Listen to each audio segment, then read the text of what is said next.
Growing up, summer barbecues meant everything to me.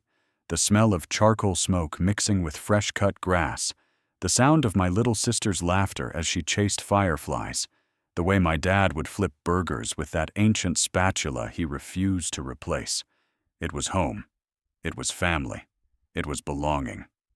But that was before I learned that family is not always about blood. Sometimes it is about who remembers when you bled for them.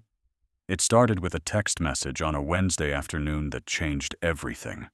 I should have seen it coming. Before I tell you what happened next, I would love to know where you are watching from. Drop your city in the comments below. If you have ever felt invisible in your own family, hit that like button. You are not alone. And subscribe, because this story is about how silence can be the loudest response you will ever give. Because what my sister texted in that family group chat and what I did about it changed everything. Not just for me, but for every single person who thought they knew who I was. Let's get into it. My name is Hank, 32 years old. Senior mechanical engineer at what most people would call a pretty decent company. I have a corner office, a good salary, and respect from my colleagues. But to my family, I am still that kid who dropped out of college to work at Big Eddie's garage on Route 12. Still the one who smelled like motor oil and came home with grease under his fingernails. Still the backup plan nobody thought about until they needed something fixed. Let me take you back 16 years. I was barely 17 when everything fell apart. My dad, Frank, lost his job at the manufacturing plant, where he had worked for 23 years. They called it downsizing. We called it devastating. He started drinking. Not just beer with dinner, but whiskey before breakfast.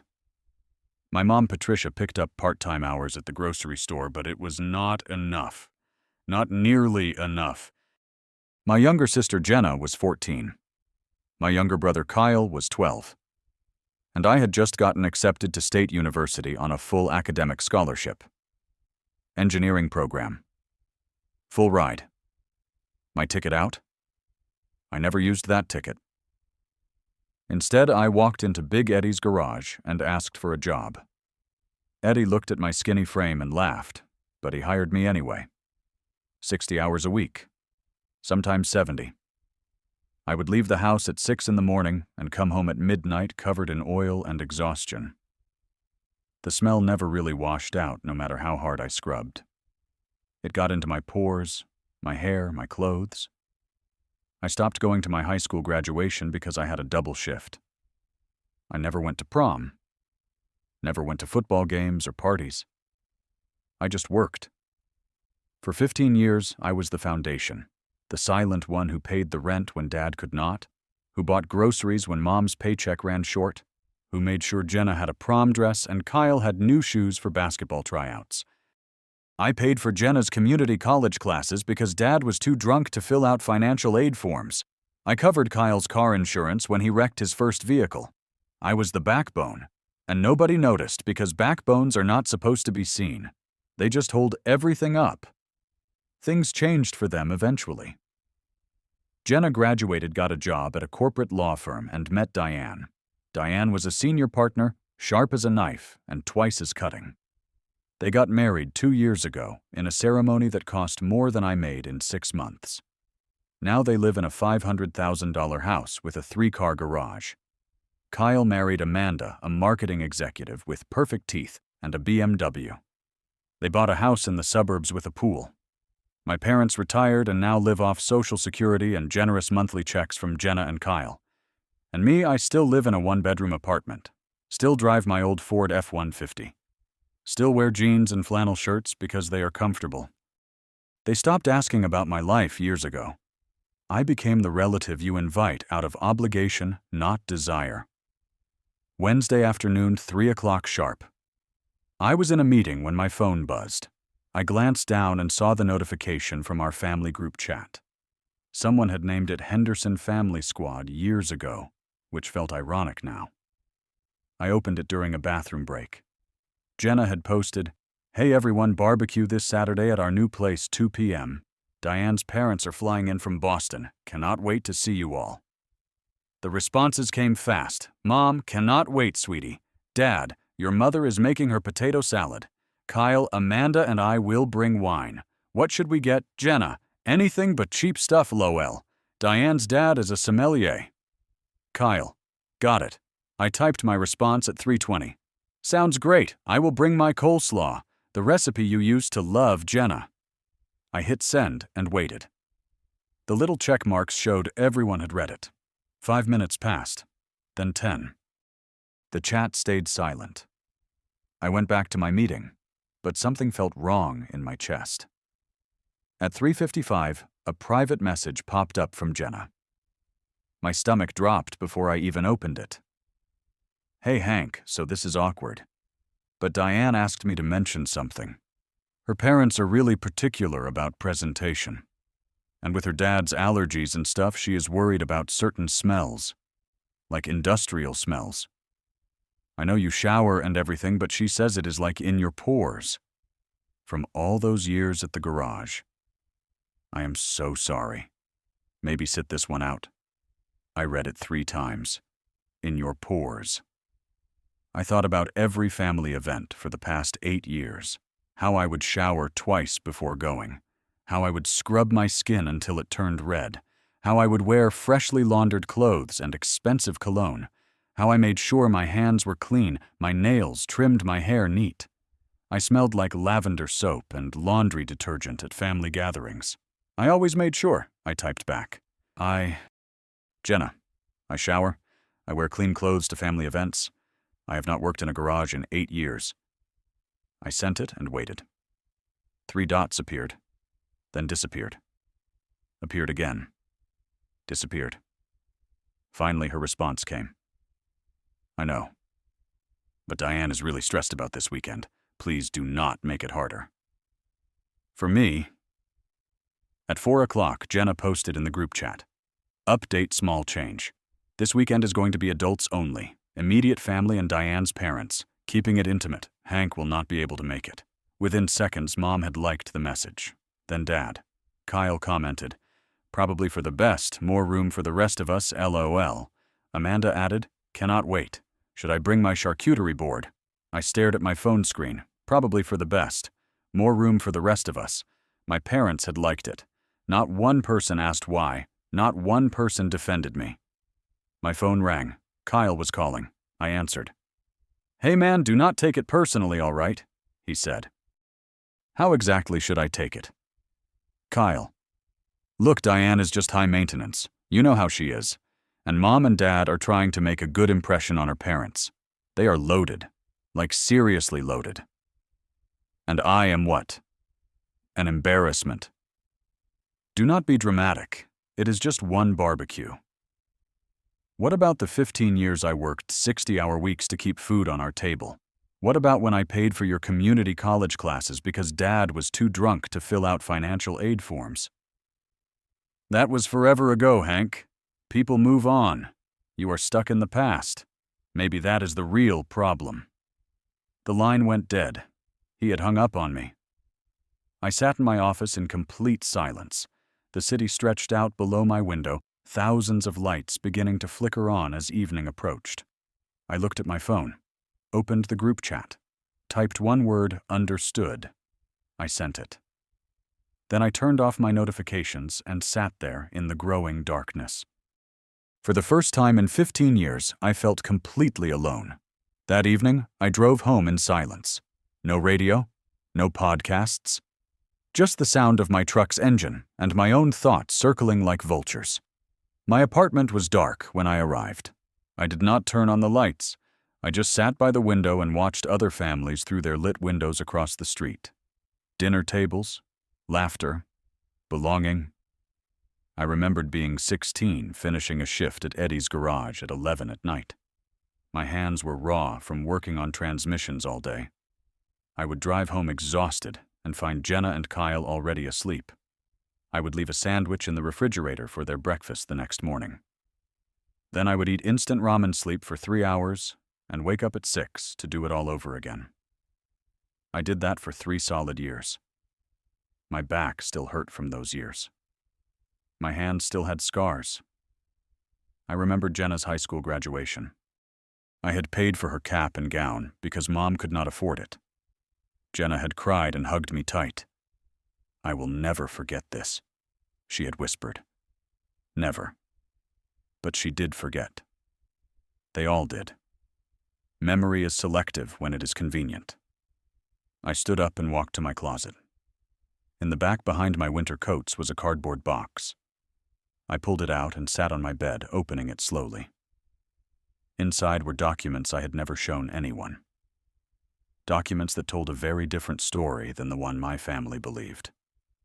The first paper was a business license from 3 years ago. Henderson Engineering Solutions, LLC. I had started a consulting company while still working my full-time job. Nights and weekends I took on freelance projects, small at first, designing parts for local manufacturers, then bigger clients, then corporations. The second document was a patent certificate from 2 years ago. I had designed a new hydraulic system for manufacturing equipment. Revolutionary, the patent office had called it. I sold that patent for an initial payment of $200,000. Royalties still came in every quarter. The third set of papers made my hands shake even now. Acquisition documents from 8 months ago. Henderson Engineering Solutions had merged with a mid-sized engineering firm.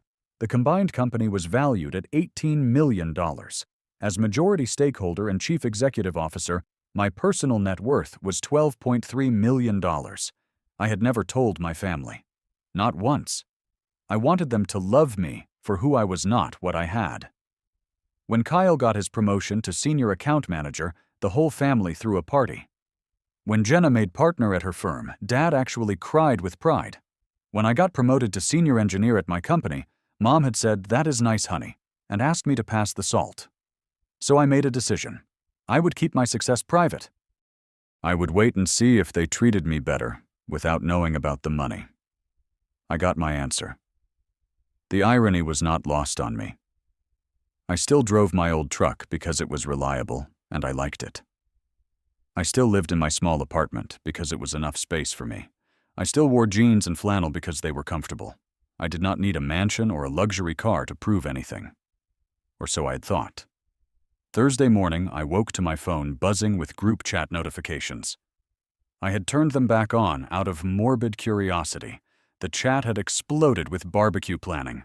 "Mom, I am bringing my famous deviled eggs." Diane had been added to the group. Her first message, "Cannot wait to meet everyone. Jenna, it is going to be perfect." Not one mention of me. It was as if I had never existed. My phone rang. It was Marcus, an old colleague from my consulting days. "Hey, Hank, you hear about Sterling and Associates? The law firm. What about it? They are in financial trouble. Deep trouble. Looking for a buyout. Thought you might be interested for your portfolio." Sterling and Associates, I repeated slowly. Why does that sound familiar? Big corporate law firm downtown. You know your sister's wife works there? Diane Henderson. I went completely still. Send me the details. I spent the next 3 hours researching. Sterling and Associates was $72 million in debt. They were looking for a majority stakeholder to acquire 70% of the firm. Diane was a senior partner there. If the firm went under, she would lose everything. Her salary, her reputation, her entire career. Then I searched Kyle's company, Apex Marketing Agency. Their biggest client was Davidson Industrial Corporation.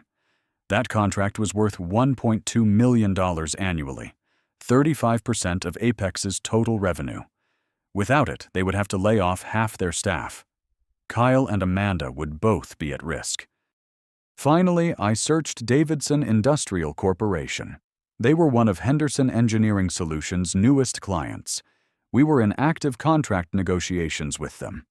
I personally knew their chief executive officer, Richard Davidson. We had played golf twice. One phone call from me could change everything. I sat back in my chair and stared at my computer screen. I had not planned this. I had not orchestrated it. But sometimes the universe hands you all the pieces, and you have to decide if you are going to build something or let it all burn. I picked up my phone and called Gerard, my corporate attorney. I want to move forward with the Sterling acquisition. I want it done by Friday. Hank, that is your sister-in-law's firm. Are you sure about this? I have never been more sure of anything in my life. I hung up and immediately called Tom, the Chief Financial Officer of Henderson Engineering Solutions. Pull our recommendation for Davidson's marketing contract with Apex Agency. But that will destroy their... I know exactly what it will do. Pull it. By Friday afternoon, both deals were done. Sterling and Associates had a new majority owner. Davidson Industrial had pulled their contract with Apex, and my family had no idea it was me. Saturday morning, their entire world shifted, and they were about to find out. Saturday morning, I was not at my apartment. I drove to my office instead. The building was quiet and empty the way I liked it. I sat at my desk and reviewed the acquisition papers for Sterling and Associates. Everything was in order. Legal.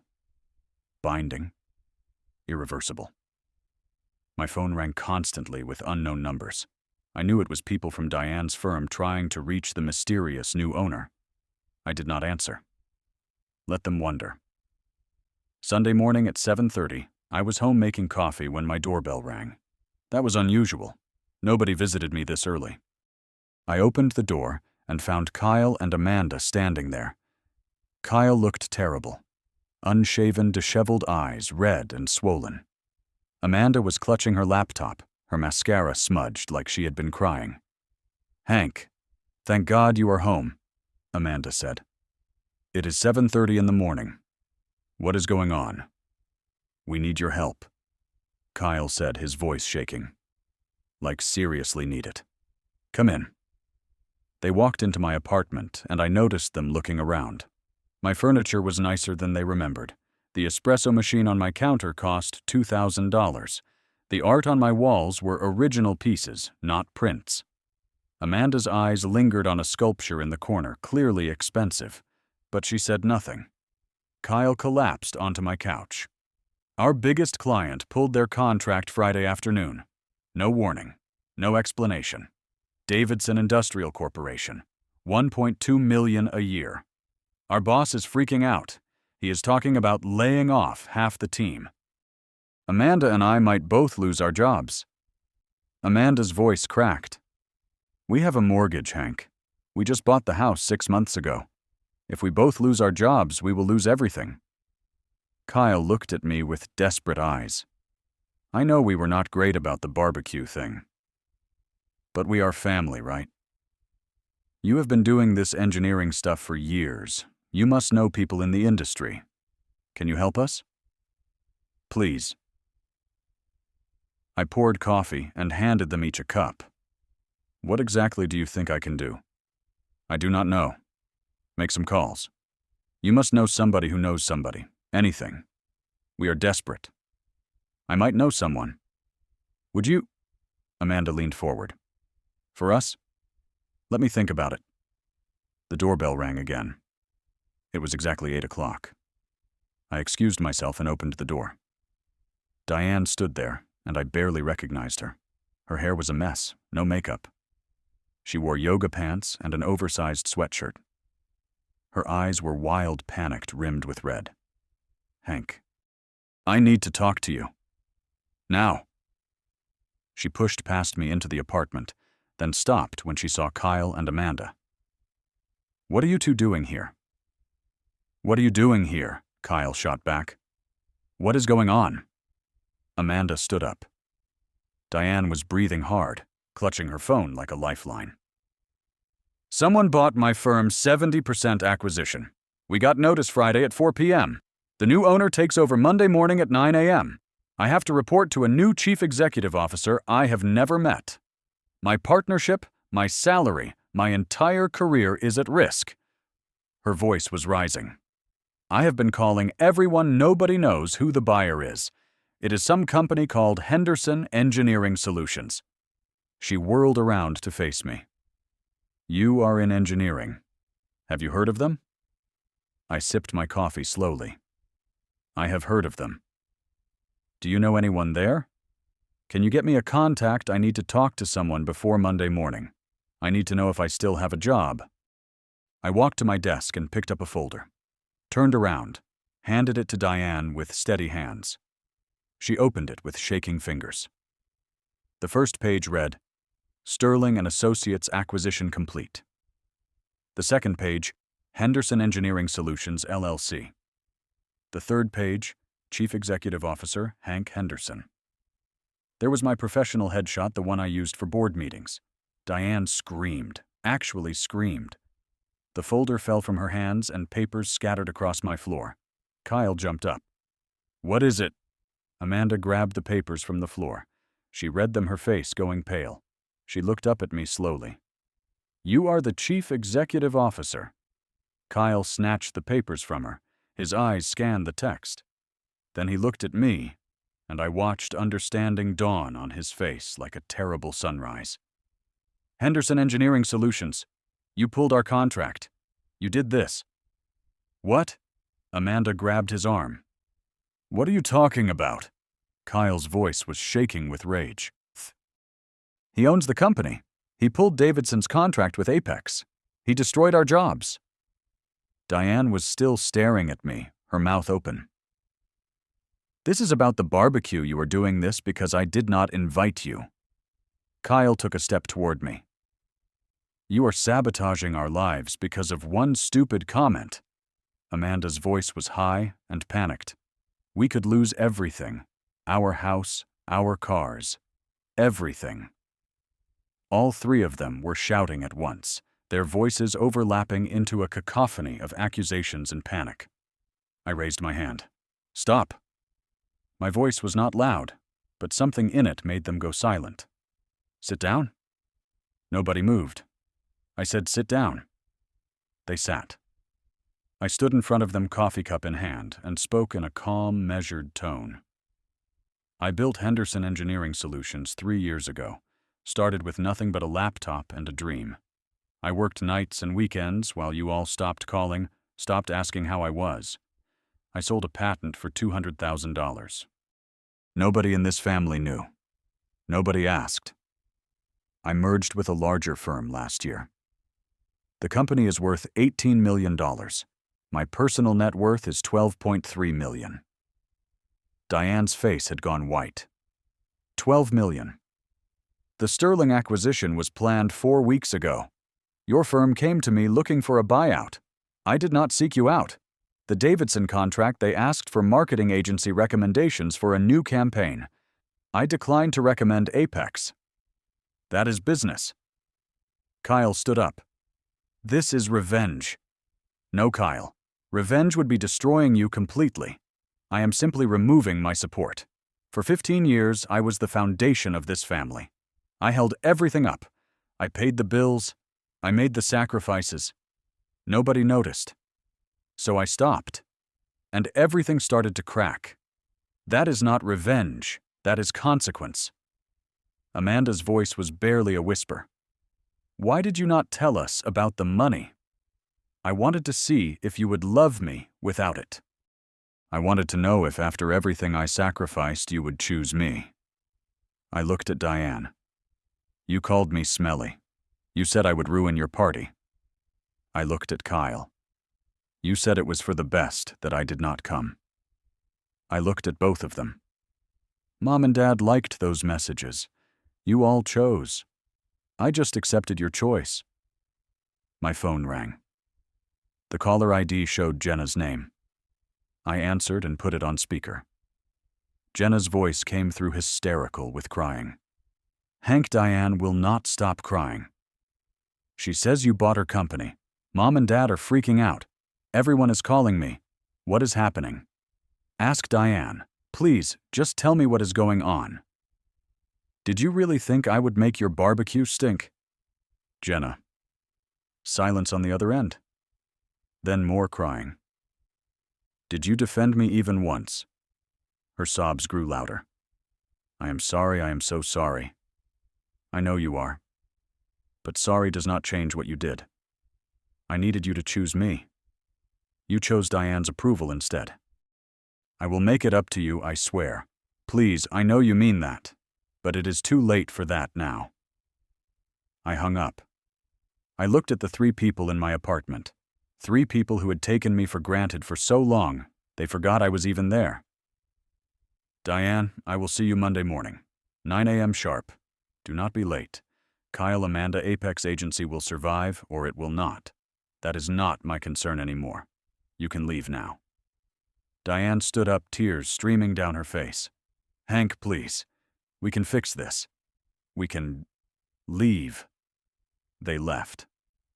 I closed the door behind them and stood in the silence of my apartment. Outside, I could hear their voices in the hallway, panicked and arguing. But inside my apartment, there was only peace. For the first time in my entire life, I felt completely free. Monday morning at 9 o'clock sharp, I sat in my corner office at Henderson Engineering Solutions headquarters. Floor-to-ceiling windows gave me a view of the entire city skyline. My secretary knocked on the door. Miss Henderson is here, sir. Send her in. Diane entered in full professional attire. Her makeup was perfect, but it could not hide the exhaustion in her eyes, the puffiness that spoke of a sleepless weekend. Good morning, Mr. Henderson. Diane, sit. She sat, her hands folded in her lap like a schoolgirl called to the principal's office. I am not firing you. Your partnership stands. I watched relief flood her face, but I was not done. But things change. You will report directly to me now. Weekly progress meetings. Your client list needs expansion. I expect quarterly growth reports on my desk. Understood. I do not mix business with family drama, Diane. You do your job well, we will not have problems. Is that clear? Crystal clear. Can I say something personal? She asked quietly. You have 60 seconds. I was wrong about you, about everything. Jenna is devastated. Your parents will not stop calling her. Kyle is terrified you hate him. The whole family is falling apart. I looked at her calmly. I do not hate anyone, Diane. I just do not need any of you anymore. That is all. 60 seconds is up. Meeting adjourned. Close the door on your way out. She left. I turned to my computer and began my day. 2 weeks later, my parents came to my apartment. I let them in. My mother's eyes were red and swollen. My father looked older than I remembered, bent under the weight of his own guilt. We are so sorry, Hank, Mom said, her voice breaking. We did not know you were... You did not know I was rich, I interrupted. But you knew I sacrificed everything for this family. That did not matter to you. We are proud of you, son, Dad said. You were not proud when I was working at Eddie's garage. You were not proud when I was paying for Jenna's tuition and Kyle's car insurance. You are proud now because I have money. You are proud of what I have not, who I am. That is not true. Mom started crying. Mom, you liked the message that said I would make the barbecue stink. You liked it. She covered her face with her hands, sobbing. My father looked at the floor. I am not cutting you off, I said. I am not vindictive, but I am not going to pretend everything is okay. You made your choice. What do you want from us? Dad asked, his voice hoarse. Nothing. That is the point. I do not need anything from you anymore. They left 20 minutes later. I did not cry. I had no tears left for them. Kyle texted me 2 weeks after that. Can we talk? We met at a coffee shop downtown. He looked thinner. Tired. Apex did not lay anyone off, he said. We are tightening our belts, but we will survive. Good. I was a terrible brother, Hank. Yes. You were. Can we start over someday? Maybe. Someday. Not today. He nodded and left. I finished my coffee alone. 3 weeks after the incident, I started volunteering at Riverside Youth Center. Every Tuesday and Thursday evening, I taught mechanical skills to teenagers from low-income families, kids who reminded me of myself at 17, desperate, hungry for a way out. I showed them how to rebuild engines, how to read technical drawings, how to see the beauty in making something work. I met Marcus there, 17 years old, His father was in prison. His mother worked 3 jobs just to keep the lights on. He reminded me so much of my younger self it hurt. One evening he asked me, "Why do you do this? You could be anywhere. Why here?" Because someone should have done it for me. I helped Marcus with his college applications, taught him advanced engineering concepts. 6 months later, he got a full scholarship to State University. When he told me, he cried, "You changed my life, Mr. Henderson. No, Marcus, you changed your own life. I just handed you the tools." I started dating again, met people who did not know my family history, who liked me for who I was not what I could do for them. I found genuine friendships through my volunteer work. People who asked how I was doing and actually waited for the answer. For the first time in my life, I was surrounded by people who saw me. 2 months after the barbecue that never was an email appeared in my inbox. The subject line read, "I remember now." It was from Jenna. I opened it slowly. She wrote about therapy sessions she had started, how Diane was also in counseling. She wrote, "I remembered the sandwich you would leave in the refrigerator every morning before school. I remembered you missing your prom to pick up an extra shift. I remembered you sleeping on the couch so Kyle and I could have bedrooms. I forgot because it was easier to forget than to feel guilty. Diane and I are working through a lot. She understands now why what she said was so wrong. I do not expect forgiveness. I just wanted you to know that I remember. I finally remember.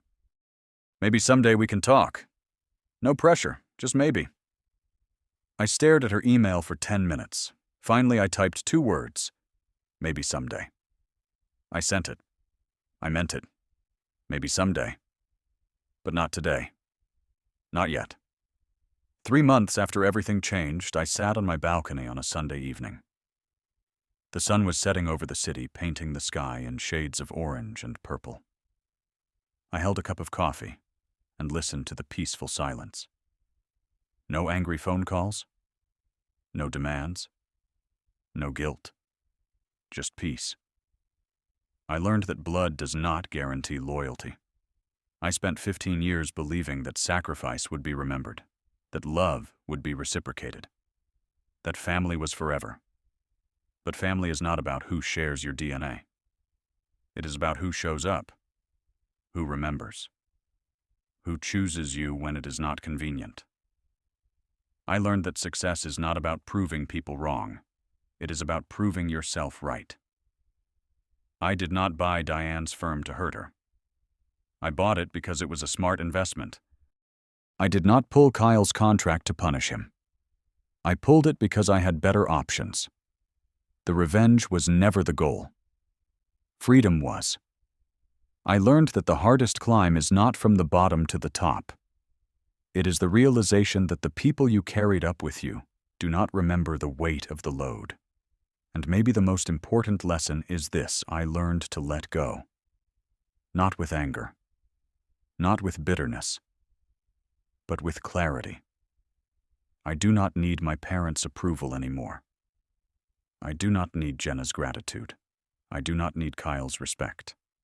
I have my own life now, my own purpose, people who value me for who I am, work that fulfills me, students who look at me with hope instead of indifference. The barbecue invitation I never got turned out to be the best gift they could have given me, because it showed me exactly where I stood, and it freed me to walk away.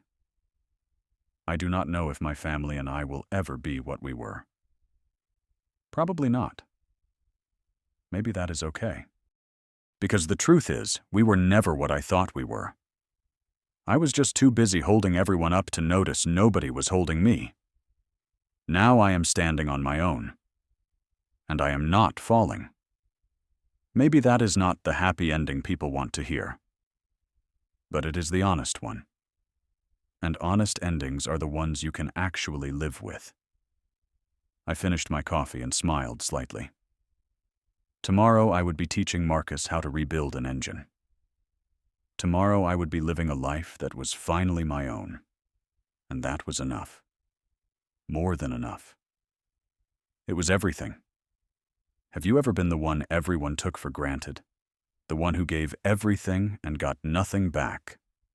Drop your story in the comments. I want to hear it. And if this story touched you, hit that like button. Subscribe for more real stories about real people making real choices. Share this with someone who needs to hear that it is okay to walk away from people who do not value you. Thank you for listening to my story. I hope it gives you the courage to stand up for yourself too. Remember, you deserve to be chosen. And if they will not choose you, choose yourself. Take care of yourselves out there.